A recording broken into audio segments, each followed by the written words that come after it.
ಹಾ, ರೆಕಾರ್ಡ್ ಮಾಡಿ. ಆಗ್ತಿದ್ಯಾ? ಎಲ್ರಿಗೂ ನಮಸ್ಕಾರ. ನನ್ನ ಹೆಸರು ಕೃತ್ವಿಕ್ ಅಂತ, ಲವ್ ಸೀಸನ್ಸ್ ಚಿತ್ರದ ನಿರ್ದೇಶಕ.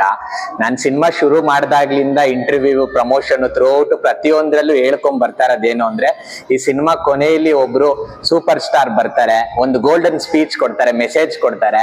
ಅದು ಇವಾಗಿನ ಜೆನ್ಸಿಗೆ ಆಗಿರ್ಬೋದು, ಹಳೆ ಕಾಲದಲ್ಲಿ ಅದನ್ನ ನೋಡಿದವ್ರಿಗಾಗಿರ್ಬೋದು, ಎಲ್ರಿಗೂ ಒಂದು ಮೆಲ್ಕ್ ಹಾಕ್ದಂಗ್ ಆಗತ್ತೆ ಅಂತ ಸಿನಿಮಾ ನೋಡಿರೋರ್ಗೆ ಗೊತ್ತಾಗಿದೆ. ಅದು ಯಾರು ಅಲ್ಲ, ನಿಮ್ಮೆಲ್ಲರ ನೆಚ್ಚಿನ ವರನಟ ಡಾಕ್ಟರ್ ರಾಜ್ಕುಮಾರ್ ಸರ್. ಅವರು ಸಾಕ್ಷಾತ್ಕಾರ ಸಿನಿಮಾದೊಂದು ಲಾಸ್ಟ್ ಆ ಗೋಲ್ಡನ್ ಸ್ಪೀಚ್ ನಾನು ಉಪಯೋಗಿಸ್ಕೊಂಡಿದ್ದೆ. ಇವತ್ತು ನಮ್ ಜೊತೆ ಸಿನಿಮಾ ನೋಡೋದಕ್ಕೆ ಅವರು ಮೊಮ್ಮಗ ಷಣ್ಮುಖ ಗೋವಿಂದರಾಜ್ ಸರ್ ಬಂದಿದ್ದಾರೆ. ಅವರಿಗೆ ನಾನು ತುಂಬಾ ಉತ್ಸುಕನಾಗಿದ್ದೀನಿ. ಅವ್ರಿಗೆ ಅದು ಏನ್ ಅನಿಸ್ತು ಸಿನಿಮಾ ನೋಡಿ, ಸರಿಯಾಗಿ ನಾವು ಅದನ್ನ ಉಪಯೋಗಿಸ್ಕೊಂಡಿದೀವ ಅಂತ ಅವ್ರ ಹತ್ರನೇ ಕೇಳೋಣ ಬನ್ನಿ. ಸರ್, ನಿಮ್ಗೆ ಏನ್ ಅನಿಸ್ತು ಸರ್ ಅದು?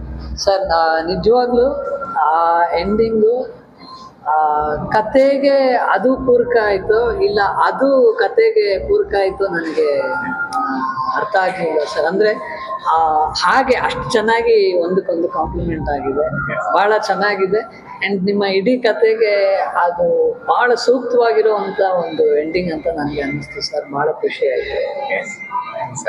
Thank you so much. ಸರ್ರಿಗೆ ಇಷ್ಟ ಆಗಿದೆ.